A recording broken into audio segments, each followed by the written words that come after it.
প্রিয় দর্শক, আজকে আমরা একটা বিশেষ এপিসোডে যুক্ত হয়েছি এবং আমাদের সাথে আছেন আমার একজন অত্যন্ত প্রিয় মানুষ।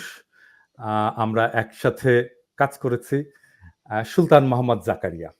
সুলতান মোহাম্মদ জাকারিয়াকে আপনারা অনেকেই হয়তো এখনো চেনেননি। সুলতান মোহাম্মদ জাকারিয়া বাংলাদেশের যে কয়জন মানবাধিকার কর্মী আন্তর্জাতিকভাবে পরিচিত তার মধ্যে একজন। উনি অ্যামনেস্টি ইন্টারন্যাশনালে কাজ করেছেন, দক্ষিণ এশিয়ার গবেষক ছিলেন এর আগে। Robert F Kennedy human rights ফাউন্ডেশনের ফেলো ছিলেন এবং বাংলাদেশ এবং পাকিস্তান বিশেষজ্ঞ উনি অ্যামনেস্টি ইন্টারন্যাশনালের। সুলতানের সাথে আমার পরিচয় যোগাযোগ এই ফ্যাসি বিরোধী লড়াইয়ের মধ্যে দিয়ে এবং হিউম্যান রাইটস অ্যাক্টিভিজমের মধ্যে দিয়ে। যখন আমাদের এই বিপ্লবটা চলছিল সেই সময়ে সুলতান একটা বিশেষ উদ্যোগ গ্রহণ করে, সেটা হচ্ছে আইসিসি কোর্টে কিভাবে হাসিনাকে অভিযুক্ত করা যায় এবং হাসিনার বিরুদ্ধে মামলা করা যায়। এবং সেটা নিয়ে আমরা সেই সময় আলাপ করেছিলাম। আপনারা জানেন আমি বলেছিলাম যে আমাকে এভিডেন্সগুলো দেন। এভিডেন্সগুলো আমরা কালেক্ট করা শুরু করেছিলাম এবং সেই কাজটা আমাদের এখনো চলমান আছে এবং এ বিষয়ে আপনারা দেখেছেন যে কেউ মামলা করেছে, হ্যাঁ? কিন্তু এটাকে আমরা যেন একটা রোবাস্ট, মানে যেটাকে বলা হয় যে এমন একটা মামলা যেই মামলাটাকে আমরা একদম শেষ পর্যন্ত নিয়ে যেতে পারবো এবং কোনোভাবেই শেখ হাসিনা এবং তার সহচররা কোনোভাবেই ছাড়া পাবে না, সেরকম একটা জায়গায় আমরা নিয়ে যেতে চাই। এবং এটার সাথে আমরা আমাদের আন্তর্জাতিক বন্ধুদেরকে, আন্তর্জাতিক হিউম্যান রাইটস সংগঠনগুলোকে আমরা যুক্ত করতে চাই। তো আমি এই বিষয়টা আর বলি না। আমি সহ আমারও জানার ইচ্ছা আছে সুলতানের কাছে, জাকারিয়ার কাছে, যে আমরা এটাকে কিভাবে করতে চাই। সুলতান মোহাম্মদ জাকারিয়া, আপনার কাছে আমরা শুনতে চাই আপনাদের, মানে আমাদের, আপনার না, আমাদের পরিকল্পনাটা কি এবং কিভাবে আমরা এই কাজে অগ্রসর হব। ধন্যবাদ আপনাকে এবং আপনার মাধ্যমে আমাদের যারা অগণিত লোক, আপনার ভক্ত এবং আপনার যারা শুভাকাঙ্ক্ষী শুনছেন, আমরা এবং আপনি যেটা খুব সুন্দর করে বলেছেন যে একটা ফ্যাসিবাদ বিরোধী একটা লম্বা সংগ্রামে লড়াই আমরা একসাথে কাজ করেছি এবং সেটা আমাদের জন্য সৌভাগ্য যে আমরা এটার একটা যৌক্তিক পরিণতি আমরা পেয়েছি। কিন্তু এটা ছিল আমাদের সংগ্রামের একটা ধাপ। আমাদের সংগ্রামের দ্বিতীয় এবং অন্যতম যে আরো যে ধাপগুলো রয়ে গেছে সেটা হচ্ছে এই অপরাধীদেরকে বিচারের কাঠগড়ায় নিয়ে আসা এবং বাংলাদেশে যে নতুন যে একটা রাষ্ট্র গঠন করা, সেই রাষ্ট্র গঠনে আমরা যে যার জায়গা থেকে যতটুকু সম্ভব আমরা সহায়তা করা। বিচারের প্রশ্নে আমরা যখন জুলাইয়ের 3rd উইকে যখন ম্যাসাকার হলো, আমাদের শত শত বন্ধুদেরকে হত্যা করা হলো, আপনি জানেন যে আপনি, আমি, আমরা যারা বাইরে থাকি, আমাদের জন্য দিনগুলো, রাতগুলো ছিল খুবই নির্ঘুম এবং যন্ত্রণাময়। আমরা আসলেই একটা কিছু করার তাগিদ যে হোয়াট ক্যান উই ডু, আমরা কি করতে পারি। তো একটা চেষ্টা যেটা আমরা মিলিলে আমরা একসাথে যে জিনিসটা করতে চেয়েছি, যে শেখ হাসিনা যে ক্রাইমটা করেছে তার ট্রুপস দিয়ে, তার ছাত্রলীগের গুন্ডা বাহিনী দিয়ে, তার পুলিশ দিয়ে, বিজিবি দিয়ে, র্যাব দিয়ে, এই ঘৃণ্য খুনের অপরাধগুলো থেকে যাতে সে ছাড়া না পায়। এবং তখনকার বাস্তবতায়, অর্থাৎ জুলাইয়ের থার্ড উইক পর্যন্ত আমরা জানতাম যে শেখ হাসিনা বাংলাদেশ রাষ্ট্র চালাচ্ছে, জুডিশিয়ারি ইজ কম্প্রোমাইজড, এটার কোনো ইন্ডিপেন্ডেন্স নাই, এটা শেখ হাসিনার মতো করে রায় দেয়। সো যার ফলে আমরা যদি শেখ হাসিনাকে এই ক্রাইমের জন্য বিচারের মুখোমুখি দাঁড় করাতে চাই, তাহলে আমাদের সামনে একমাত্র অপশন ছিল যে ঘটনাগুলো ঘটেছে এটাকে মানবতার বিরুদ্ধে অপরাধ হিসেবে আন্তর্জাতিক অপরাধ আদালতে একটা করা, এটাকে বলে একটা কমিউনিকেশন সাবমিট করা। অ্যান্ড এই এটারও ওয়ে হচ্ছে যে since Bangladesh is a state বা পার্টি, বাংলাদেশ রোম স্ট্যাচিউটের স্বাক্ষর করা রাষ্ট্র, এবং আমরা যেহেতু আইসিসি কনভেনশনের রোম রোম একটু স্ট্যাচিউটের। ইন্টারাপ্ট করি জি, জাকারিয়া। সেটা হচ্ছে যে ১ম ধাপ আইসিসি কোর্টে মামলা করার ১ম ধাপ হচ্ছে একটা কমিউনিকেশন সাবমিট করতে হবে। সাবমিট করা। জি। তার মানে কমিউনিকেশনটা কি? আম এইটা অনেকটা আ একটা very well documented thorough legal argument যে what is happening, how it is happening, who, এবং হু। এই মানে হোয়াট এর মধ্যে আমরা বলবো যে এখানে যেসব খুন খারাপিগুলো হচ্ছে এগুলো সিস্টেমেটিক্যালি রাষ্ট্র কর্তৃক খুন, জখম, অত্যাচার এগুলো হচ্ছে তার মানে এখানে থাকবে একটা ঘটনার বর্ণনা বর্ণনা, এবং এর মধ্যে থাকবে প্রমাণ। প্রমাণ। কে এক্স্যাক্টলি। করেছে, কে কার করেছে? দায়িত্ব, কমান্ড রেসপন্সিবিলিটি কি, হুম, কিভাবে মানবাধিকার লঙ্ঘনটা লঙ্ঘন হয়েছে, হয়েছে। কিভাবে মানবতার বিরুদ্ধে অপরাধটা অপরাধ সংঘটিত সংগঠিত। হয়েছে, তার একটা সুনির্দিষ্ট প্রমাণ দিয়ে জি, একটা কমিউনিকেশন। এটা কত বড় হয়? এইটার নির্দিষ্ট কোনো পেজ লেংথ নাই। এটা ছোটটা হইতে হবে, বড় হইতে হবে। তা না, এটা ডিপেন্ড করে যে ক্রাইমের গ্র্যাভিটিটা কতটুকু এবং আমরা কত লোক এটার সাথে জড়িত। কত লোককে আমরা এটার মধ্যে সুপিরিয়র কমান্ড রেসপন্সিবিলিটির আওতায় আমরা নিয়ে আসতে চাই। আচ্ছা, আমি সো এখানে আরেকটু তাহলে একটু যুক্ত করি। সেটা হচ্ছে যে শেখ হাসিনার মানবাধিকার লঙ্ঘন তো শুধু এই জুলাই অগাস্ট বিপ্লবের সময়ে না। তার মানবাধিকার লঙ্ঘনের বিষয় শুরু হয়েছে আরো আগে। আরো তার অনেক মধ্যে গুম আছে, তার মধ্যে ক্রস ফায়ার আছে, করেছে। তার মধ্যে ৫ই মে ২০১৩ হেফাজতে হত্যাকাণ্ড আছে। এমনকি মৌলানা সাঈদীর মৃত্যুদণ্ডের পরে ফাঁসির আদেশ দেওয়ার পরে যে সারা দেশব্যাপী বিক্ষোভ হয়েছিল, সেখানে ৮৭ জনকে হত্যা করা হয়েছে। তারপরে মোদির আগমনের সময়ে আম তো প্রচুর হত্যা করা হুম, হয়েছে। আমরা সেই সংখ্যাগুলো জানি না। তারপরে ধরেন আয়নাঘর আছে, যেটা খুব গুরুত্বপূর্ণ। যে আয়নাঘরের বন্দীরা বেরিয়েছে এবং আমরা এখন জানি Aynaghor is not a fiction, এটা ফ্যাক্ট। হুম, হ্যাঁ? তো হুম। তাহলে এই যে কমিউনিকেশনটা এখন আমরা তৈরি করব বা আমাদের বন্ধুদের মাধ্যমে আমরা তৈরি করব, এর মধ্যে কি সব ঘটনাগুলোই থাকবে? না শুধুমাত্র আগস্ট জুলাই এর ঘটনাগুলো থাকবে? A good question. এটা খুবই ভালো প্রশ্ন। বেসিক্যালি শেখ হাসিনার ক্রাইম তো আপনি যেভাবে বর্ণনা করলেন এটা তো লিখে শেষ করা যাবে না। গত ১০ বছর ১৫ বছরে অজস্র ক্রাইম। আম আমরা যদি শুধু জুলাই এবং অগাস্টে যে হত্যাকাণ্ডটা হয়েছে শুধু যদি সেটাও করি, আই বিলিভ, এবং আমাদের যারা আইন অঙ্গনের সাথে জড়িত বন্ধু আছে, যাদের এক্সপার্টিজ আছে on hmm, ICC and crimes against humanity, they agree যে এইটা will be sufficient also. But আমরা যেটা এখন যে পরিবর্তিত পরিস্থিতি, এখন Sheikh Hasina is gone and will talk about what is the hmm, implication on our initiative. Hmm, আমার মনে হয় আমরা will include the systematic and force ডিসঅ্যাপিয়ারেন্সের যে হুম, কেসগুলো হুম, এবং এক্সট্রা জুডিশিয়ালের যে কেসগুলো। Hmm. So there are plenty of evidences that we can gather, কিন্তু আমার মনে হয় শুধু আমরা যদি এই ২-৩টা বিষয় রাখি, যে গুম হুম, এবং গত ১০-১৫ বছরে যে ৩,০০০ লোককে যে সে মারল ক্রস ফায়ারে, হুম। আম এবং এই জুলাই এবং অগাস্টে যে প্রায় আমাদের ৫০০ থেকে ৬০০, মানে ইটস এ কনজারভেটিভ এখন আমরা জানি না। আমরা এস্টিমেট। জানি না যে আসলে এক্সাক্টলি। কতজন মারা আসলে গেছে। কতজন মারা গেল।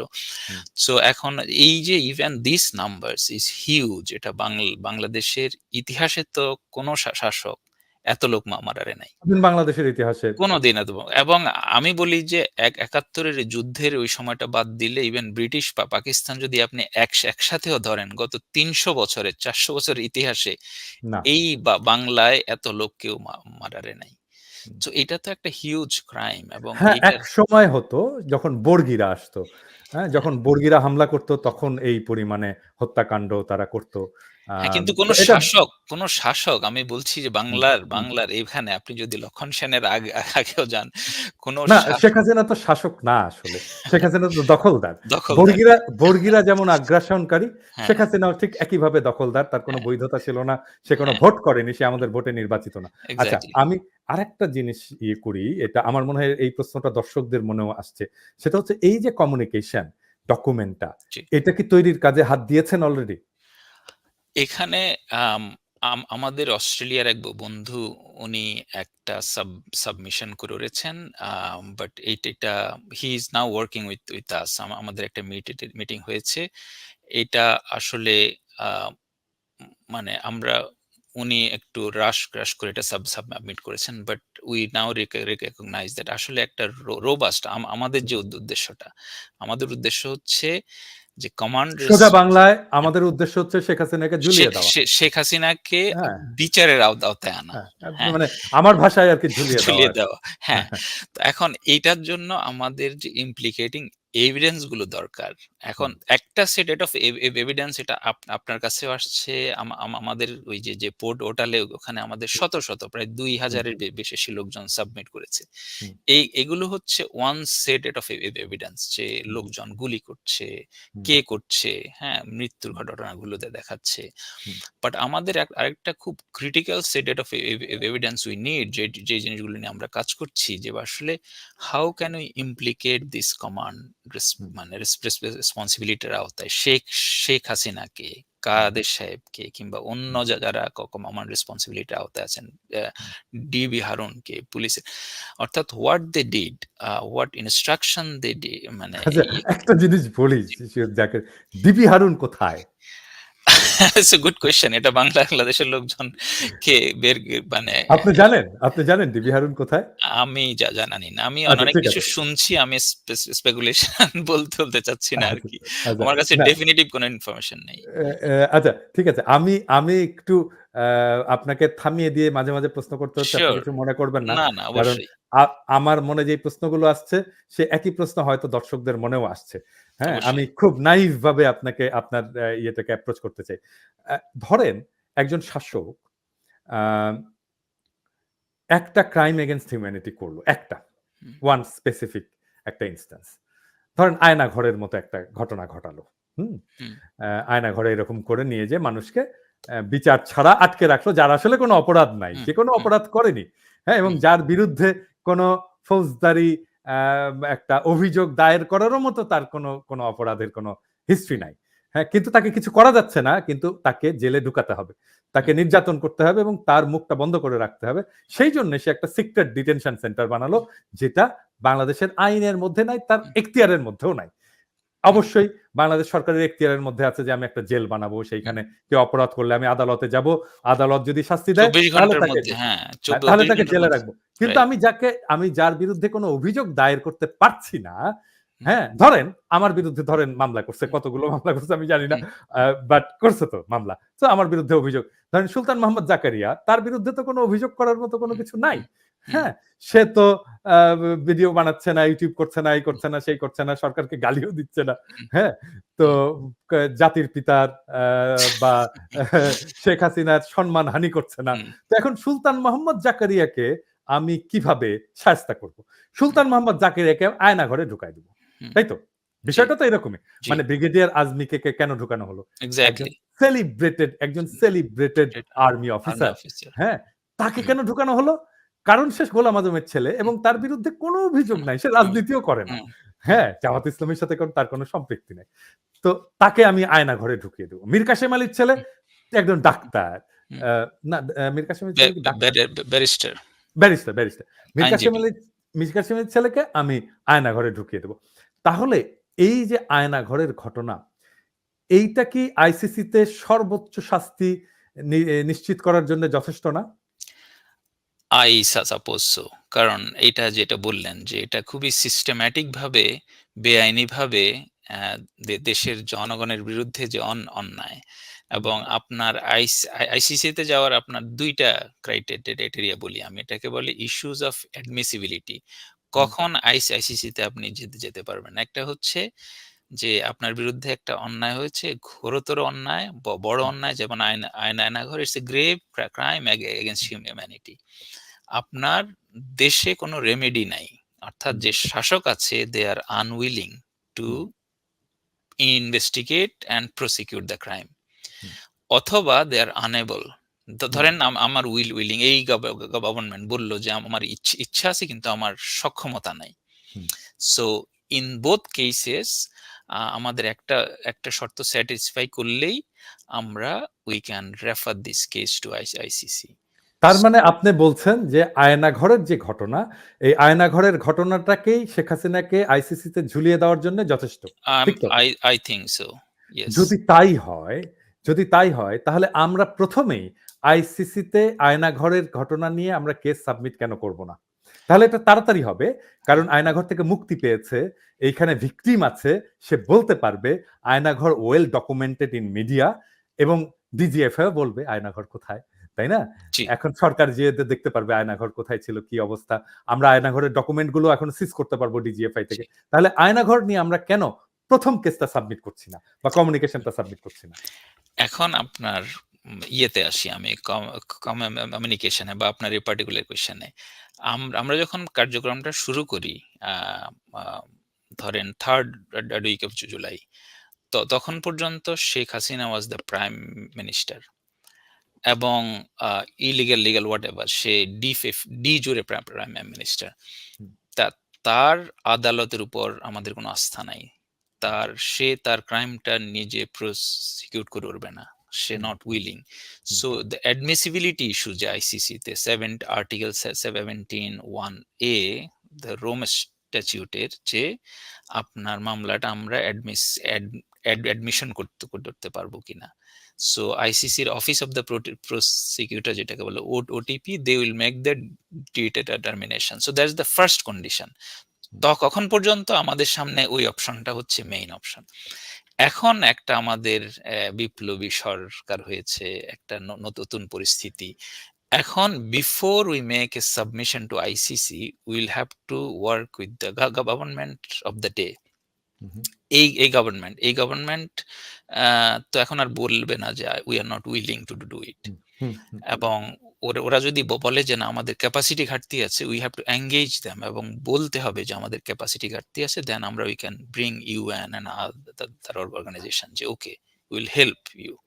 এবং আমাদের যে হিউম্যান রাইটস অর্গানাইজেশন গুলোর মধ্যে আমাদের যে একটা অ্যালায়েন্স হচ্ছে, হুম। একটা কোয়ালিশন হচ্ছে, উই অলরেডি স্টার্টেড আচ্ছা, ওয়ার্কিং উইথ আচ্ছা আমি একটু আরেকটু লয়ার্স। ইন্টারাপ্ট করি। আমার প্রশ্নটা কিন্তু ছিল অন্য জিনিস। আমার প্রশ্নটা ছিল যে আমরা আয়নাঘর নিয়ে কেন আমরা ১ম কমিউনিকেশনটা সাবমিট করব না? আমরা করতে পারবো। আমরা এই কাজটা শুরু করতে পারবো। যদিও আমাদের এখন পর্যন্ত ওই ডাইরেকশনে নাই আমরা। আমি আপনার সাথে 100% একমত যে আমরা শুধু আয়নাঘর নিয়ে উই ক্যান প্রসিড। হুম। এখন ১ম প্রসিডের আমি বলছি না আমরা অন্যগুলো ছেড়ে দেব। আমি হ্যাঁ, বলছি না। এক্সাক্টলি, যেহেতু এক্সাক্টলি। অন্যগুলোর ডকুমেন্টেশন, অনেক, প্রমাণ এগুলো অনেক, কালেক্ট করা হ্যাঁ, হ্যাঁ। অনেক অনেক, ইয়ে করব। অনেক, কিন্তু হ্যাঁ। আপনার আয়নাঘর অলমোস্ট রেডি। হ্যাঁ? এক্সাক্টলি। সেইজন্য এটা নিয়ে যদি আমরা ১ম সাবমিশনটা করি, হুম। তাহলে এটা কেমন হয়? এটা আমার প্রপোজাল, আমার মনে হয় আমার দর্শকরাও হয়তো এই প্রপোজালের সাথে একমত নো, হবেন। Absolutely. This is an excellent proposal. একটা শুধু ইস্যু হচ্ছে, এখন আমাদের আইসিসিতে কমিউনিকেশন সাবমিট করার আগে we have to engage the government of the day. Okay. Because এখানে আমার ২য় প্রশ্ন। জি, সরকারের সাথে কি আপনাদের আলোচনা হয়েছে? মানে ধরেন সরকারের আসিফ সাথে, নজরুল ভাই তো এখন আইন মন্ত্রণালয়ের হ্যাঁ, দায়িত্বে। আসিফ স ভাইয়ের সাথে কি আলোচনা হয়েছে? সরকারের সাথে ইন্টারেস্টিং, তাই না? অফিসিয়ালি কোনো আমরা আমরা এখন কথা বলছি হ্যাঁ, আসিফ ভাইয়ের সাথে কি আলোচনা আলোচনা হয়েছে? হয়েছে। রাইট, এটা রাইট। এটা নো, মানে নো, বিপ্লবী অ্যাবসোলিউটলি। সরকার, জনগণের সরকার হ্যাঁ, কিরকম হতে পারে হুম, সেটার একটা উদাহরণ আরকি, হ্যাঁ? রাইট। আম অফিসিয়ালি আমাদের অর্গানাইজেশনের সাথে কোনো আলোচনা হয় নাই, you know that. Unofficially as you know যে উই আর অলসো কি বলে, পার্ট অফ দ্য গ্রুপ আমরা যে পার্ট একসাথে আউট অফ কাজ দ্য করি। Group, those who are working for সেটা দ্য আসিফ ভাই গভর্নমেন্ট। জানেন। কিন্তু হ্যাঁ। সরকারিভাবে মানে অফিসিয়ালি আপনি কবে কমিউনিকেট করবেন? কোন প্ল্যান আছে? আম আমাদের will have a meeting this week. আমরা এটা আমাদের এখানে একজন আইনজীবীও আছেন who are working on this issue. They are working pro bono. So আমরা ওনাদের সাথে আলোচনা করে এই বিষয়গুলো নিয়ে আমরা ডিটেইল গত সপ্তাহে একটা আলোচনা করেছি যে how we can engage the government. So একটা মডালিটি তৈরি করা, এবং I already spoke to an adviser of the আচ্ছা। গভর্নমেন্ট। সেটা অফিসিয়াল ক্যাপাসিটিতে না, বাট আমরা we discuss what can be done, and I'm sure that some actions, at least you will see some actions soon আর কি। আচ্ছা। এই আরেকটা প্রশ্ন আছে যে এই আপনার পুরো উদ্যোগের সাথে আমি যদিও জানি, জি, তারপরে দর্শকদের জানার জন্য এই পুরো উদ্যোগের সাথে আন্তর্জাতিক সংস্থা, মানবাধিকার সংস্থা কারা কারা যুক্ত হয়েছে এবং আমাদেরকে কারা হেল্প করছে, এটা নিয়ে যদি দর্শকদেরকে একটু বলেন। অবশ্যই। আম আমরা পার্সোনালি আমাদের প্রফেশনাল নেটওয়ার্কের মধ্যে, and you know that we have been working with, বা মানে পৃথিবীর নাম করা যেসব হিউম্যান রাইটস অর্গানাইজেশন গুলো আছে, আমরা we collaborated on different issues. So আমরা মেড রিকোয়েস্ট যে এই ধরনের আমরা একটা কমিউনিকেশন সাবমিট করব, তোমরা আমাদের সাথে পার্টনার হবে কিনা। হুম, Already we have confirmation from RFK Human Rights, which is the Robert FK Human Rights, Asia Anti-Death Penalty Coalition Asia, and CPJP, একটা organization আছে। এই তিনটা organization confirmed us যে they will work with us, and a law firm connected to one of these organizations, they are also working with us pro bono. I'm not going to name which law firms for a strategic reason. আমাদের সাথে Human Rights Watch, Amnesty International, Human Rights First, তারপরে FIDH, Forum Asia, the bunch of global human rights অর্গানাইজেশনগুলোর সাথে আমাদের কথা হয়েছে, সিভিকাসের সাথে আমাদের কথা হয়েছে। অ্যান্ড আই এম শিওর যে ওনারা একটু টাইম নিচ্ছেন ইন্টারনাল ডিসকাশনের জন্য, এবং they are very much willing to take part. আমাদের উদ্যোগ হচ্ছে এইটাতে যত বেশি সংখ্যক গ্লোবাল পার্টনারকে করা যায়, অ্যাড করা যায়, এবং যাতে করে আমাদের কমিউনিকেশনটা একটা কম্প্রিহেন্সিভ, শুধু not in terms of is content, but also in terms of the people coalition that are submitting. Exactly. আচ্ছা, এখন বলেন, দর্শকরা নিশ্চয়ই এটা জানতে চাইবে যে কবে নাগাদ আমরা কমিউনিকেশনটা সাবমিট করার প্ল্যান করেছি, কতদিন লাগতে পারে? আমাদের দুইটা সিনারিও আমরা কল্পনা করে রেখেছিলাম। একটা হচ্ছে শেখ হাসিনা সে প্রাইম মিনিস্টার, মানে সে প্রাইম মিনিস্টার এখনো থেকে প্রাইম যাবে। মিনিস্টার থেকে যাবে। এখন পৃথিবীতে অনেক খারাপ লোক অনেক লম্বা সময় ধরে থাকে। সো আমাদের একটা সিনারিও ছিল যে সে হয়তো থাকবে। সেই ক্ষেত্রে আমাদের একটা ছিল যে উইল টেক 6 months আমরা 6 months to 1 year or more like that, because we need implicating evidences, এবং তখন এই এভিডেন্স গুলো কালেক্ট করার ক্ষেত্রে যে আমাদের রাষ্ট্রের হুইসেল ব্লোয়ার কারা, এগুলো বের করাটার অনেক সমস্যা হইতো। এই মুহূর্তে সিন্স একটা নিউ গভর্নমেন্ট আসছে, সিন্স উই স্টার্টেড আমাদের গভর্নমেন্ট, আমাদের government, exactly. So they are our partners. We need to understand যে তাদের সাথে আমরা কিভাবে টাইমলাইনে কাজ করতে পারি। এবং অ্যাগেন আমি বলছি, এখনকার বাস্তবতায় হচ্ছে we can help the government, আমাদের যে organisation, we can help the government. আগে ছিল যে আমরাই এটা ইনিশিয়েট করব, আমরা এটা ইনিশিয়েট এখন হবে যেটা গভর্নমেন্ট ইনিশিয়েট করবে, করবে, আমরা তাকে সাপোর্ট করব, এবং government can create a local tribunal, একটা আইন করে, can bring in UN support, যে না আমাদের এখানে ইনভেস্টিগেট করতে আমাদের এই সাপোর্টটা লাগবে। তাহলে কি আমরা আইসিসি তে যাচ্ছি না? এখন সরকারের কাছে আমাদের অপশনটা ইজ নট ক্লোজড। আমরা যদি দেখি যে এই গভর্নমেন্ট করছে না এটা, দে আর আনউইলিং, অথবা they are unable for whatever reason, আমাদের কাজ আমরা চালিয়ে যাব। So we will continue to work on our communication, যেটা সাবমিশনের জন্য, but we will also work with the government. if the government successfully এটা করে দেন আমরা ওদেরকে যত সম্ভব আমরা এটা হেল্প করব। যদি ওনারা না করে ফর হোয়াট এভার রিজন, এবং আপনি জানেন যে এখানে অনেকগুলো ঘটনা ঘটতে পারে, আননোনস, সেই ক্ষেত্রে আমরা যাতে আমাদের কাজটাকে, আমাদের যে প্ল্যান মতো আমরা এগিয়ে যাই। মোদ্দা কথা হচ্ছে, will not spare Sheikh Hasina or any of আর ক্রিমিনাল গ্যাং, যারা আমাদের ছাত্র ভাইদের বুকে গুলি চালিয়েছে, রক্ত ঝরিয়েছে, আমাদের ইতিহাসে নারকীয়তম হত্যাকাণ্ড করেছে, এনি মিনস, সেটা এই সরকারের মধ্য দিয়ে হোক, সেটা সরকারের বাইরে হোক, সেটা ICC দিয়ে হোক, অথবা অন্য কোনো ভাবে, we will bring her to justice. সে এখন পালিয়ে থাকবে কি দেশে এসে থাকবে, সেটা আমাদের জন্য মুখ্য না। গ্রেট। আচ্ছা, আমার তাহলে কি আমরা এটাকে, কারণ আমরা যখন প্রিপেয়ার করছিলাম এই মিটিং এর সময়, সে আপনি জানেন যে একের পর এক ফোন আসছিল, এবং মানুষের যে উদ্বেগ যে রাইট। হাসিনা কি পার পেয়ে গেল, হুম, হ্যাঁ, তো এই উদ্বেগটা থাকবে, এটা স্বাভাবিক আমি মনে করি। হুম, তো আমরা কি বলতে পারি যে আমরা মাস তিনেকের মধ্যে একটা কমিউনিকেশন সাবমিট করতে পারবো আইসিসিতে, আম আয়নাঘর নিয়ে স্পেসিফিক্যালি? আ আমরা এখন সরকারের কার্যক্রমে সহায়তা করতে হবে। সো আমাদের টাইমলাইন এখন contingent on what governments do. আমাদেরকে ডিটারমাইন করতে হবে এখন সরকার এটা করছে কিনা। আমাদের মানে সরকার এখন ধরেন ট্রাইব্যুনাল করছে এখন কিনা। এখন এখন ধরেন আ মানে সরকারের তো এখন অনেক ধরনের কাজ। আইন হুম, শৃঙ্খলা পরিস্থিতির উন্নতি করা, ইকোনমি তো ডেস্ট্রয়েড হয়ে গেছে। আমরা এখনো জানি না আমাদের কত রিজার্ভ আছে। হ্যাঁ? পুলিশ বিদ্রোহ করলো। হ্যাঁ? হুম, এটা কত কাজ। এখন এটার মধ্যে একদম সরকারের জন্য বসে থাকাটা কি উচিত হবে? যেহেতু আমরা এটা হুম, নিজেরা করতে ক্যাপাবল, আমরা হুম, এটা নিজেরাই করতে পারতাম। সরকারকে পাশে রেখে, বরং সরকার আমাদের হুম, পার্টনার হোক, আমরা হুম। সরকারের পার্টনার না হয়ে, সেটা কেমন হয়? সেটা আমরা করতে পারতাম যদি না আইনি একটা নতুন বাস্তবতা তৈরি না হতো। ৫ই অগাস্টের পরে নতুন একটা আইনি বাস্তবতা তৈরি হয়েছে যেখানে আমাদের আর্টিকেল 17(1)(a) কে স্যাটিসফাই করতে হবে। যে 71 অ্যাডমিসিবিলিটি কে?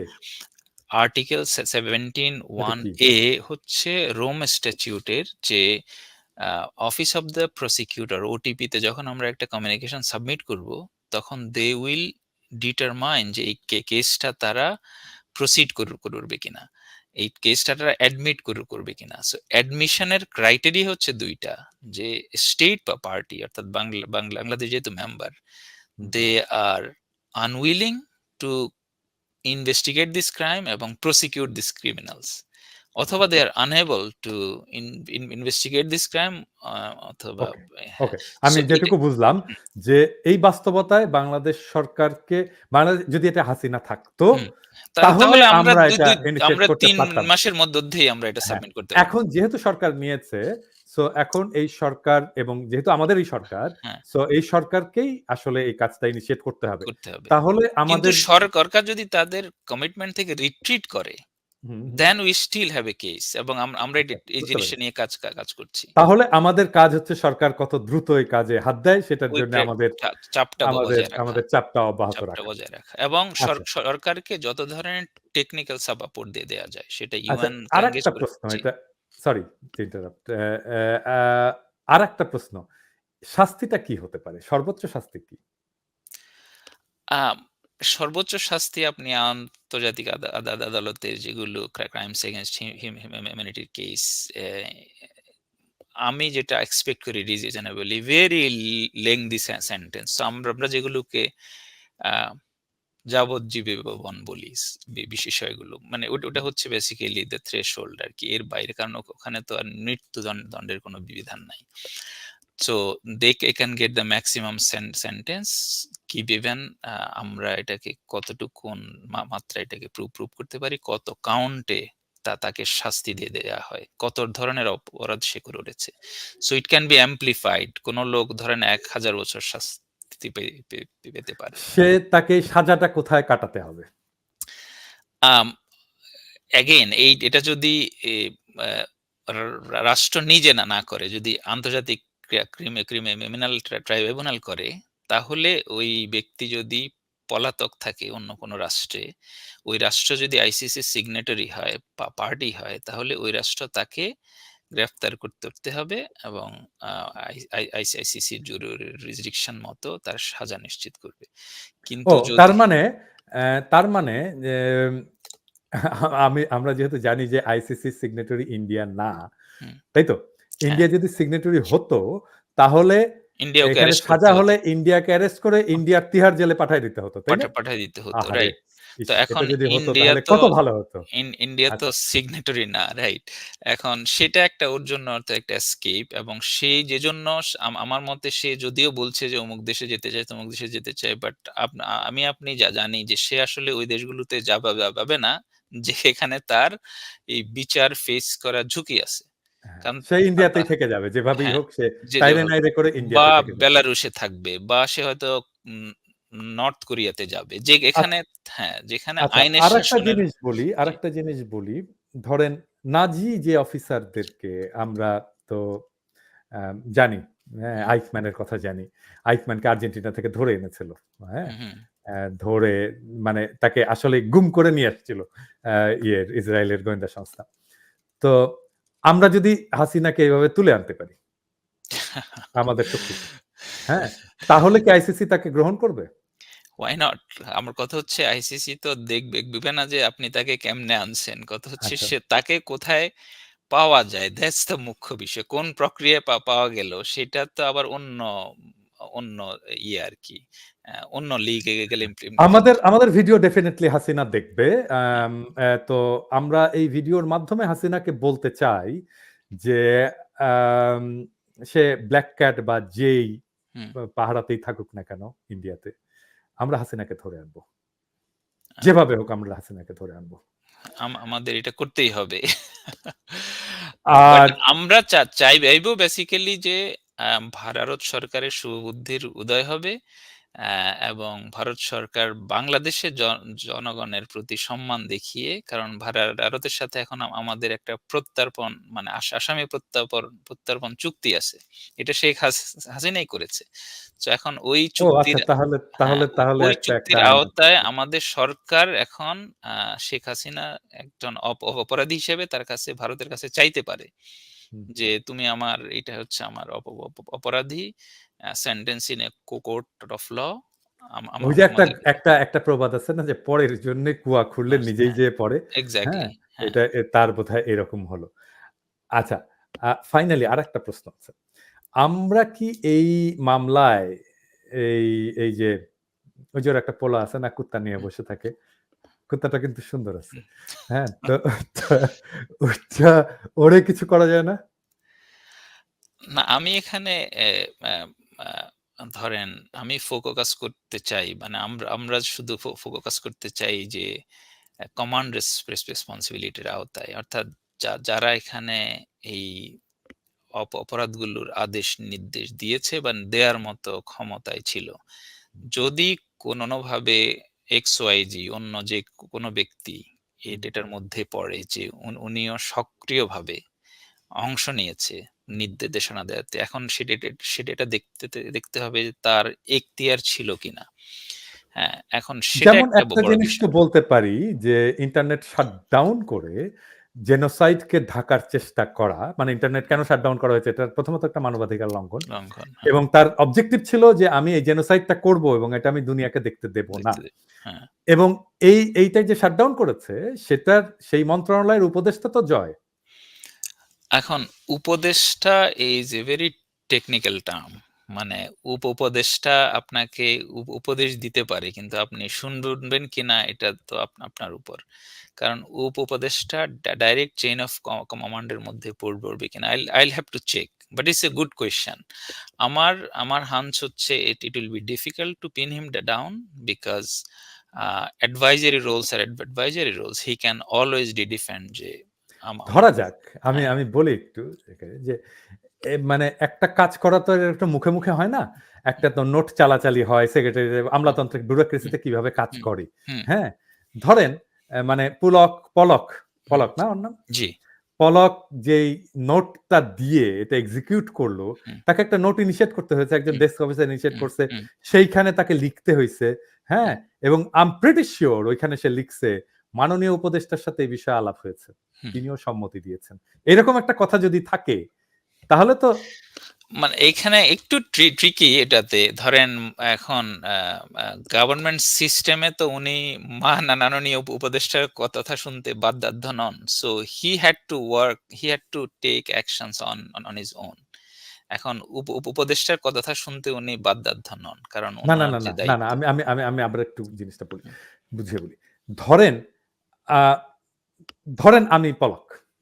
হুম? হুম, তো এখন আমি ইন্টারনেট বন্ধ করে দেব। তো এখন আমি যদি ইন্টারনেট বন্ধ করে দেই, তাহলে তো আমি বললাম, "এই ইন্টারনেট বন্ধ করে দাও।" এটা তো হবে না। তাই না? হুম, এটার হুম, প্রসেস একটা সিস্টেম, একটা হুম, ব্যুরোক্রেটিক সিস্টেম তো আছে। রাইট, ব্যুরোক্রেটিক সিস্টেমটা কি? একটা নোট ইনিশিয়েট করবে একজন হুম, ডেস্ক অফিসার। হুম, হ্যাঁ, যে এই কারণে এটা যায়। তারপরে এটা উপরে যাবে ডেপুটি সেক্রেটারি হয়ে মন্ত্রীর কাছে আসবে। হুম, হ্যাঁ? হুম, মন্ত্রীকে একটা নোট দিতে হবে। নোট দিয়ে যদি তার অনুমোদনের ক্ষমতা থাকে হুম, তাহলে সে অনুমোদন করে দেবে, যদি না থাকে তাহলে নোট দিয়ে সে ফরওয়ার্ড করে দেবে সেটা হুম, তার অথরিটির কাছে, প্রাইম মিনিস্টারের কাছে বা হুম, যার কাছে। এখন সেই নোটের মধ্যে এটা বাংলাদেশের যেটা কালচার, হুম, হ্যাঁ, আমি তো দেখছি এই জিনিসগুলো, হুম, বাংলাদেশের যেটা কালচার ও নিজের গাটা বাঁচায় আর কি। হুম, নোটের মধ্যে আমি প্রিটি শিওর সে লিখছে যে এইটা নিয়ে মাননীয় উপদেষ্টা, তথ্য মন্ত্রণালয়ের মাননীয় তথ্য নাকি আইসিটি মন্ত্রণালয়ের মাননীয় উপদেষ্টার সাথে আলাপ হয়েছেন, তিনিও তার সদয় সম্মতি জ্ঞাপন করেছেন। হুম, হুম, যদি এটা লেখা থাকে হুম, বলে পলকের হুম। সিগনেচার থাকে, তাহলে তো এটাই তাকে ইমপ্লিকেট করার জন্য যথেষ্ট, ঠিক কিনা? আম ইটস এ ডেলিকেট কোয়েশ্চেন এবং আমার মতে আমরা আমরা উনাকে এই মুহূর্তে ক্লিন শিট না দেই, যাতে করে উনি কনফিডেন্স এ না থাকে যে না উনার কোনো দায় নাই। উনি দায় পড়তে পারেন। বাট ইটস এ লিগ্যাল আমরা আর্গুমেন্ট আমরা উইল এই হ্যাভ টু এই মেক। ইয়ের মাধ্যমে, আমরা এই ভিডিওর মাধ্যমে এখন আমাদের নাহিদ তো বোধহয় আইসিটি মন্ত্রণালয়ের দায়িত্বে, নাহিদকে জি। বলবো আপনি ওই ইয়েগুলো, ডকুমেন্ট সমস্ত গুলো এখনই সিজ এভিডেন্স করে গুলো ফেলেন, এভিডেন্স কালেক্ট গুলো করেন। সিজ করে ফেলেন, কারণ ওইখানে দেখতে হবে যে কমান্ড রেসপন্সিবিলিটি উপদেষ্টার সাথে আলাপ হয়েছিল কিনা, হ্যাঁ, সমস্ত এইটা কিছু আমাদের দেখা দরকার। যদি দেখা থাকে এরকম জায়গা, তাহলে ডেফিনেটলি আমরা তাকে ইমপ্লিকেট করতে পারবো। মানে will try our best to implicate him. That's the point. Finally আপনি বাংলাদেশের ভবিষ্যৎ কি দেখেন? আম আমি আপনি জানেন মানবাধিকার আমরা কোশ্চেন, হ্যাঁ, হিউম্যান রাইটস কোশ্চেন, আম অফকোর্স। আমরা গত ১০ বছর ধরে বা ১২ বছর ধরে we have been fighting this monstrous regime. আম আমি আমার ব্লগগুলো, if you read my blogs, I could see what was going to happen. আমি লিখেছি যে এটা হচ্ছে। বাংলাদেশের best and the brightest political সায়েন্টিস্টদের সাথে I argued. ওনারা বলেছেন যে শেখ হাসিনা ২০-৩০ বছর থাকবে। I refuted that. আমি বলেছি যে বাংলাদেশের কন্ডিশনস, বাংলাদেশের রাজনৈতিক, অর্থনৈতিক, সামাজিক কন্ডিশনস, জনসংখ্যার যে formation does not allow that. ১০ বছর শেখ হাসিনার জন্য এনাফ টাইম। এক্ষেত্রে উনি যে ১০ বছর জোর করে শাসন করতে পেরেছেন, এটাই। সুতরাং বাংলাদেশের জনগণের মধ্যে এটা হিস্টোরিক্যালি একটা রেজিলিয়েন্স আছে, যে এই ধরনের authoritative system they will not accept. আমি এখন খুবই হোপফুল আমার এন্টায়ার লাইফ টাইমে যে এখন যে ছাত্ররা উদ্যোগগুলো নিচ্ছে, ছাত্ররা ফ্রন্ট লাইনে আছে, অনেকে অনেক ধরনের কথা বলছে। কিন্তু আমি মনে করি ছাত্রদের এই ইনভলভমেন্টটা এটা অনেক বড় একটা ব্যাপার।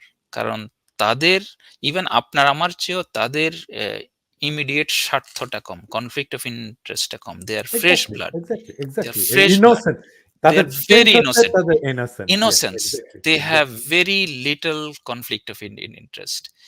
এবং তারা উদ্যোগ নিয়ে সাহস করে যে কাজগুলো করতে পারবে সেটা আপনার আমার পক্ষেও হয়তো, মানে আমরাও তুলনামূলকভাবে আমরাও তো তরুণ। কিন্তু আমাদের চেয়ে ওরা আরো ফ্রেশ ব্লাড। সো আমি বেশ হোপফুল। আমি আমার সম্প্রতি একটা সোশ্যাল মিডিয়া পোস্টে বলেছি আমাদের এই বিপ্লবের, এই নিউ বাংলাদেশের ৩ টা স্তম্ভ এবং এটাকে আমাদেরকে সুরক্ষা করতে হবে। একটা ৩ টা স্তম্ভ হচ্ছে, কি, কি? একটা স্তম্ভ আমাদের ছাত্র জনতা যারা এটাকে সফল করেছে, এইদের সংগঠনটা। আমাদেরকে এদের সংগঠনটা প্রসপার করার, বড় হওয়ার, সংগঠিত হওয়ার সমস্তভাবে হেল্প করতে হবে। কারণ ওকে। এরাই হবে আমাদের নতুন বাংলাদেশের বিপ্লবের ভ্যানগার্ড। হুম, হুম, এবং এদেরকে আমরা যাতে হেল্প করি সর্বতোভাবে, এটা হচ্ছে আমাদের মেইন স্তম্ভ, মানে একটা মূল স্তম্ভ। এটা যদি ধসে যায় তাহলে আমরা বিপদে পড়ব। হুম। দ্বিতীয় স্তম্ভ আমাদের সামরিক বাহিনী। একটা রাষ্ট্রে সংগঠিত, সবচেয়ে সংগঠিত, মানে যার ফায়ার পাওয়ার বলেন, অর্গানাইজেশনাল ক্যাপাসিটি বলেন, আমাদের মতো দেশগুলোতে সবচেয়ে সংগঠিত ফোর্স হচ্ছে আর্মি। হুম, আপনি দেখেন মিলিটারি শুরুর দিকে গুলি করছিল কিছু অফিসার, কিছু বিচ্যুত হয়ে যাচ্ছিল। হুম, এবং আমাদের সামনে পৃথিবীতে নজির আছে যে মিলিটারি যদি একটা দুর্বৃত্ত শাসককে রক্ষা করতে চায়, হাজার হাজার লোক হত্যা করে হলেও একটা শাসক বেঁচে যেতে পারে। হুম। সো আমাদের military played a very significant role. ওরা আমাদের পক্ষ নেয় নাই, কিন্তু ওরা ছাত্র জনতার বুকে যে গুলি চালাবে না, এই যে সাহসটা করলো, যে এই যে সাহসটা করে শাসকের মুখের উপর বলল যে না, will not kill our brethren anymore, will not shed anymore blood, এইটা আমাদের বিপ্লবকে এটা অসাধারণ। সম্ভব করেছে। এক্সাক্টলি, এবং বিজয়কে সম্ভব করেছে। সম্ভব করেছে। The moment they said that, "No, we will not shoot at our people anymore," that's a fundamental shift in the game. So এইটাকে আমাদেরকে ধরে রাখতে হবে। আমাদের মিলিটারি বিরুদ্ধে আপনিও বলেছেন, আমিও সোশ্যাল মিডিয়াতে যখন তারা ইনিশিয়ালি তারা শুট করছিল, আমরা ওদের বিরুদ্ধে লিখেছি। সবাই মিলে আমরা একটা চাপ সৃষ্টি করেছি। আমাদের বন্ধুরা মিলে আমরা ইউএনএ চাপ সৃষ্টি করেছি। অর্থাৎ একটা কম্বিনেশন অফ ফোর্স। আমরা দেশে, দেশের বাইরে আমাদের যে বন্ধুরা আছে সবাইকে মিলে একটা চাপ সৃষ্টি করেছি। ফাইনালি মিলিটারিতে কুল হেডস প্রিভেইলড। একটা ভালো সিদ্ধান্তরা নিয়েছে যে না, আমরা আমাদের জনগণের উপর গুলি চালাবো না। সো এইটা মিলিটারি যেহেতু জনগণ মানে বা একটা দেশের সংগঠিত force, they have the arms and weapons and everything, they have to guard this revolution.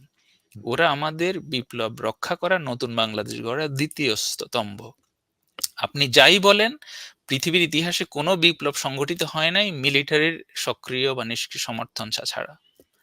So এদেরকে আমাদের লাগবে। সো মিলিটারিকে মোরাল ঠিক রাখা, ওখানে কিছু দুষ্কৃতিকারী সাবোটাজ করা ট্রাই করবে, এটা আমাদেরকে রেজিস্ট করা, সব সার্বক্ষণিক রাখা, চোখ রাখা, এদেরকে সাপোর্ট দিয়ে যাওয়া, এরা যাতে আমাদের বিপ্লবের প্রোটেক্টর হয়। তৃতীয় স্তম্ভ আমি যেটা বলি সেটা হচ্ছে আমরা উই আর ভেরি লাকি যে আমাদের প্রফেসর মোহাম্মদ ইউনূসের মতো একটা লোককে আমরা এই সময়ে বাংলাদেশকে নেতৃত্বে পেয়েছি। ওনার অনেক সমালোচনা আছে, অনেক কিছু আছে, বাট এটা আপনি আমি ওনার সমালোচকরাও এক বাক্যে স্বীকার করবেন। বর্তমান বিশ্বে যত শাসক আছে এদের যদি আমরা র্যাঙ্ক করি, সম্মানের দিক থেকে ডক্টর ইউনূস এক নম্বরে এটা থাকবে। একটা অসাধারণ বিষয় যে অসাধারণ বিষয়। বাংলাদেশের শাসক এমন একজন যে যিনি গ্লোবালি রেসপেক্টেড। গ্লোবালি রেসপেক্টেড, যেটা বললাম এটা আনপ্রেসিডেন্টেড। যদি বিশ্বের 200 কাছাকাছি দেশ আছে, সব দেশের রাষ্ট্রপ্রধানদের যদি সম্মানের দিক থেকে আমরা র্যাঙ্ক করি, উনি থাকবে টপ। প্লাস ওনার রাজনৈতিক বোঝাপড়া, ওনার রাষ্ট্র সমাজ রাষ্ট্রযন্ত্র সম্পর্কে ওনার জ্ঞান বোঝাপড়া, এগুলোর সমস্ত কিছুর সুবিধা আমরা নিতে পারবো। এবং বড় বিষয় হচ্ছে উনি এখন at the fag end of his life, ওনার 84 ইয়ার্স অফ এজ। ওনার হারানোর কিছু নাই, পাওয়ারও কিছু নাই। উনি যে সম্মান সারা পৃথিবীতে পেয়েছেন, বাংলাদেশের মতো রাষ্ট্রের এক্সিকিউটিভ হেড হওয়া না হওয়াতে এই সম্মান বাড়বেও না, কমবেও না। তো উনার এই পরিস্থিতিতে উনি হচ্ছেন আমাদের বিপ্লবের, আমাদের নতুন বাংলাদেশের তৃতীয় স্তম্ভ। এটাকে আমাদের রক্ষা করে যেতে হবে। ওনাদের অনেক ভুল থাকবে, ত্রুটি থাকবে, এটা আমরা বলবো, সমালোচনা করব, কিন্তু ওনাদেরকে আমরা এই তিনটা স্তম্ভকে আমি বলি যে চতুর্থ স্তম্ভ হচ্ছে আমরা আমরা সবাই মিলে আমাদের এই তিন স্তম্ভ যদি ঠিক রাখি, নতুন বাংলাদেশে যে সংস্কারগুলো প্রয়োজন, মানবাধিকারের প্রশ্নে আমাদের প্রতিষ্ঠানগুলো যেভাবে সংস্কার করা দরকার, আমাদের সংবিধানটাকে যেভাবে নতুন করে লেখা দরকার, আমাদের পুরো ইনস্টিটিউশনাল আর্কিটেকচারটা আমরা যেভাবে বদলানো দরকার, আমাদের সামাজিক ভ্যালুস গুলো নিয়ে আমাদের যেভাবে কাজ করা দরকার, আমাদের শিক্ষা, আমি দেখি যে সবচেয়ে বড় ইন্টারভেনশনের জায়গা যে আমরা আগামী 2-3 প্রজন্মকে আমরা কিভাবে শিক্ষিত করব, কি ধরনের values, social values, cultural values, এইগুলো রিভিজিট করা যে আমরা কোথায় ল্যাকিং, হোয়াই আমাদের মতো একটা দেশ, মুক্তিযুদ্ধের মধ্য দিয়ে অর্জন করা দেশ, লক্ষ লক্ষ লোক প্রাণ দিয়ে যে দেশ স্বাধীন করলো, দুর্নীতিতে 1 নাম্বার হবে বা 2 নাম্বার হবে, 3 নাম্বার হবে। What went wrong, we have to understand. এবং আমি মনে করি এই জায়গাতে আমাদের ক্রিটিক্যাল যেসব রিফর্ম, এই যে কালচারাল ফ্রন্টে, শিক্ষা সাংস্কৃতিক ফ্রন্টে আমাদের মেজর কাজ করা দরকার। আমি অপটিমিস্টিক যে আমরা এটা করতে পারবো, বাট আমি অলসো আই এম কশাস। এবং আমার যারা বন্ধু, আমাদের যারা বন্ধু সরকারে আছেন, তাদের উচিত হচ্ছে বাংলাদেশে, দেশে বিদেশে, ডিয়াসপোরাতে বেস্ট অ্যান্ড দ্য ব্রাইটেস্ট বাংলাদেশে অবদান রাখতে চায়। আমাদের তো ক্ষমতার কোনো লোভ নাই, আমরা বাংলাদেশকে বদলাইতে চাই। আমাদের চেয়ারের কোনো লোভ নাই, আপনারও নাই, আমাদেরও নাই। বাট বাংলাদেশে এরকম হাজার হাজার লোক আছে বা বাইরে ডিয়াসপোরাতে যারা ভালো আছে। আপনি প্যারিসে আছেন, আমি আমেরিকাতে আছি। আমরা যদি পার্সোনাল আমাদের জীবনের কথা ভাবি, আমাদের জীবিকার কথা ভাবি, তাহলে তো আমরা কোনো দরকার নাই।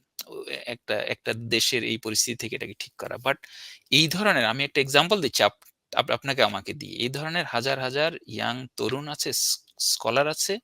We have to find them যারা বাংলাদেশ রাষ্ট্রে কন্ট্রিবিউট করতে চায়। যারা নিঃস্বার্থভাবে এই রিসোর্স গুলোকে যত ভালোভাবে আমরা ট্যাপ করতে পারবো, এদেরকে কাজে লাগাইতে পারবো দেশ গড়ার কাজে। আমার মনে হয় বাংলাদেশ, আমি সবসময় বলি সবাইকে, বাংলাদেশ রাষ্ট্রটা এমন একটা রাষ্ট্র, এখানে লোকজনের হোমোজেনিটির কারণে আমরা সবাই এত ক্লোজ নিট, আমাদের মধ্যে কোনো ফল্ট লাইন নাই বললেই চলে।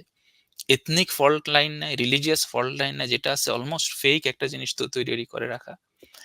এই দেশকে টার্ন অ্যারাউন্ড করা, এই দেশকে দ্রুত উন্নতির শিখরে নিয়ে যাওয়া, আমরা যদি উদ্যোগগুলো ঠিক মতো নেই, ২০ বছরের মধ্যে বাংলাদেশ যে এখানে থাকবে, you can not even imagine. Yes, yes, yes, এটা কেউ ইমাজিন অকল্পনীয়। আপনি অকল্পনীয় জায়গায় চলে আপনি যাবে। ইমাজিন করতে পারবেন না এই দেশকে এটা ২০ এটা বছরের এটা মধ্যে এটা কোথায় নিয়ে যাবে। আমি বুঝতে পেরেছি এই ইয়াংদের, তরুণদের কথাবার্তা দেখে, এবং বিশেষ করে নারীদের। হ্যাঁ, আমি এটা নিয়ে একটা এপিসোডও করেছি।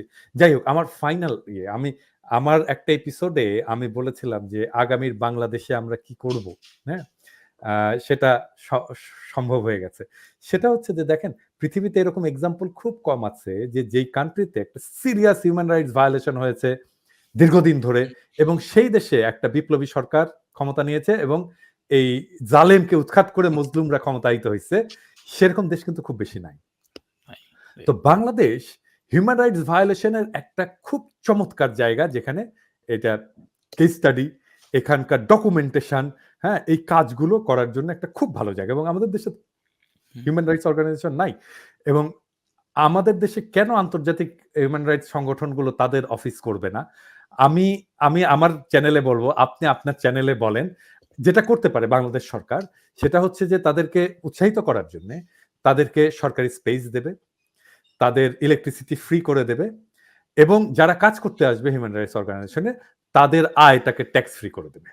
হ্যাঁ, এই ইনসেন্টিভ যদি দেওয়া হয়, আমার বিশ্বাস যে অনেক হিউম্যান রাইটস অর্গানাইজেশন তার অফিস খুলবে, এবং আমাদের দেশে যে serious long standing human rights violation হচ্ছে সেগুলো ডকুমেন্টেশন করবে। কি মনে হয় আপনার? Absolutely, absolutely, I can not তাহলে এগ্রি মোর। আপনি এবং আমি একসাথে কি আমাদের সরকারকে, আমাদের নিজেদের সরকারকে এই প্রস্তাবটা দিতে পারি, এবং আমরা আমাদের লাইনে ডেফিনেটলি আমরা হিউম্যান রাইটস অর্গানাইজেশন গুলোকে বলবো যে তোমরা বাংলাদেশে অফিস খোলো, তোমাদের কাজ শুরু করো তোমাদের বাংলাদেশে, এবং আমরা সরকারকে বলবো যে তোমরা এইভাবে হিউম্যান রাইটস অর্গানাইজেশন গুলোকে প্রণোদিত করো, আর কি উৎসাহিত করো, যেন তারা এখানে অফিস খোলে। অ্যাবসলিউটলি, কারণ এটা আপনি যেটা বলেছেন এটা ফ্যাসিনেটিং একটা অ্যাসপেক্টস, এবং আই লাইক দিস আইডিয়া। কারণ দিন শেষে দেখেন, আমি লোকজনরে এই এক্সাম্পলটা সবসময় দিই যে আপনাকে আমি ৩ বেলা বিরিয়ানি খাওয়াবো, দ্য ফাস্টেস্ট অ্যান্ড মানে the finest biryani in the country, কিন্তু আমি আপনাকে জেলখানায় রাখবো। আর আমি আপনাকে মুক্ত করে ছেড়ে দিব, আপনি আপনারটা বুঝে খাবেন, আপনি ডাল খান, ভাত খান, which one you will choose? Freedom, এই যে অফ কোর্স ফ্রিডম। ফ্রিডমের যে এটা ইনেট, আমাদের প্রাইমোরিয়াল ইনস্টিংক্ট, আমাদের ইনেট একটা সহজাত, যে মানুষ মুক্ত, আপনি তাকে ডিসিপ্লিন করবেন, জোর করে করবেন, এটা কেউ আনতে চায় না। তো আমাদের নতুন বাংলাদেশটা হোক যে আমরা আমাদের হিউম্যান ডিগনিটি, আমরা মানুষ, পরিবেশ, প্রতিবেশ, আমি তো আমাদের পৃথিবীতে সকল কিছুরই প্রাণ আছে।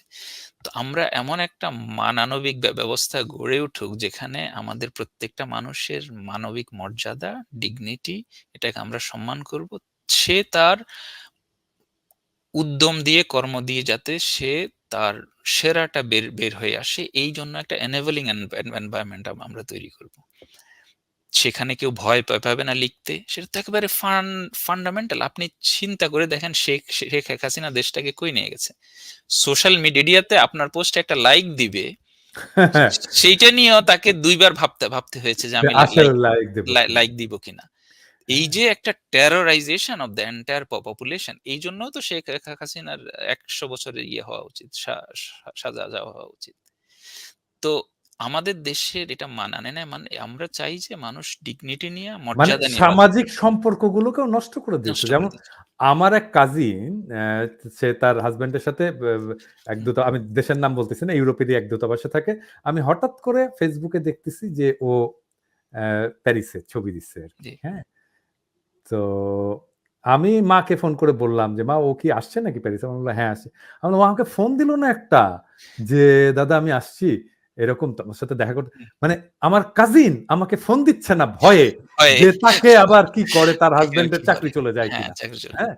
তাহলে চিন্তা একটা করছেন দেশটাকে কোন জায়গাটায় নিয়ে গেছে। Rain of rain of terror. এখন এই যে স্কাউন্ড্রেল গুলো ইন্ডিয়ায় বসে এগুলো করছে, এগুলোর বিরুদ্ধে তো আপনারা আমরা সোশ্যাল মিডিয়াতে অ্যাক্টিভ এবং এদেরকে আমরা বলা উচিত এবং আমাদের জনগণেরকে আমি এখন বাংলাদেশের সকল জনগণকে আমার একটা আহ্বান ২টা একটা মেসেজ। একটা হচ্ছে এটা আমাদের নতুন বাংলাদেশ। আপনি আপনার অধিকার নিয়ে মুক্ত অধিকার নিয়ে এই সরকারের সমালোচনা করবেন, সরকারকে অ্যাকাউন্টেবল করবেন। জবাবদিহি করবেন। বাট একই সাথে আপনাদেরকে যারা ১০-১৫ বছর একটা নিকৃষ্ট স্বৈরাচারী শাসনে বন্দী করে রেখেছে, এইটার মধ্য দিয়ে আমরা কোনোভাবে এদেরকে যাতে পুনরুজ্জীবিত হওয়া বা পুনর্বহাল না হয়। এদেরকে আমরা কনস্ট্যান্টলি ইয়ের মধ্যে রাখবো যে না, আমরা আমাদের স্বাধীনতা এনজয় করছি, আমরা সরকারের সমালোচনা করছি। এটা আমাদের সরকার। আমরা সমালোচনা করছি। আমরা এটাকে ঠিক করব। But keep stay away from আস। তোমরা আমাদের এখন এলাই না। তোমরা এলাই হবা কিনা আমরা এখনো জানিই না। তোমাদের ক্রাইমের বিচার হবে, তোমাদের পরিশুদ্ধতা কতটুক হবে, তোমাদের আত্মবিশ্লেষণ কি হয়েছে বা হবে, আমাদের সাংগঠনিক কিভাবে তোমরা কি করবা এইসব কিছু না জানার আগ পর্যন্ত you can not work in Bangladesh. আপনি নাজিজমকে যেভাবে ব্যান করেছে ইউরোপে, why did you do that? Because that's a disease to the society.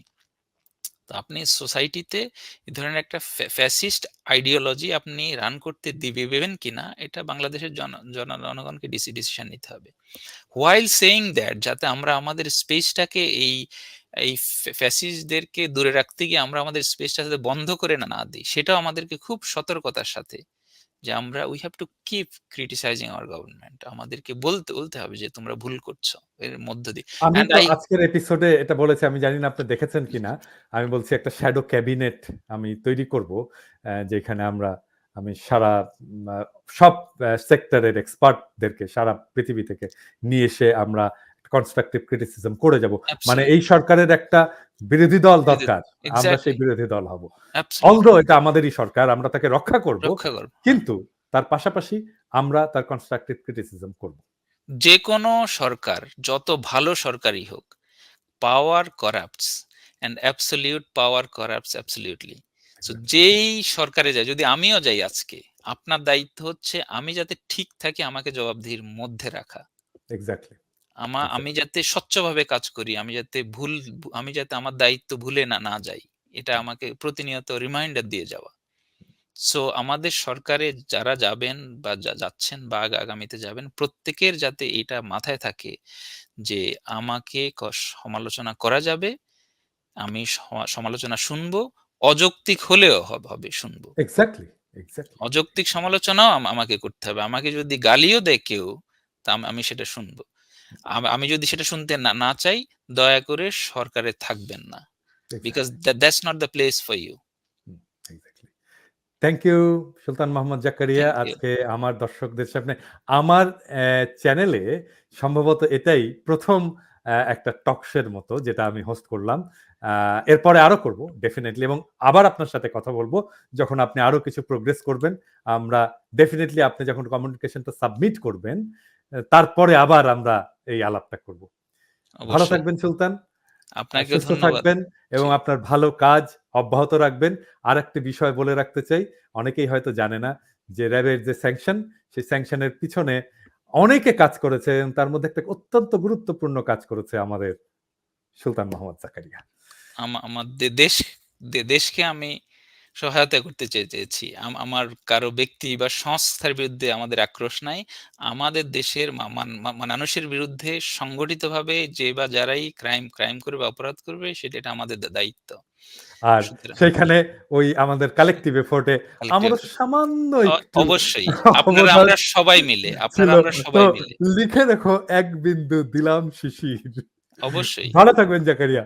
দেখা জি, হবে আবার। জি। খোদা হাফেজ। ধন্যবাদ। বাংলাদেশ জিন্দাবাদ, ইনকিলাব ইনকিলাব জিন্দাবাদ। জিন্দাবাদ। ধন্যবাদ।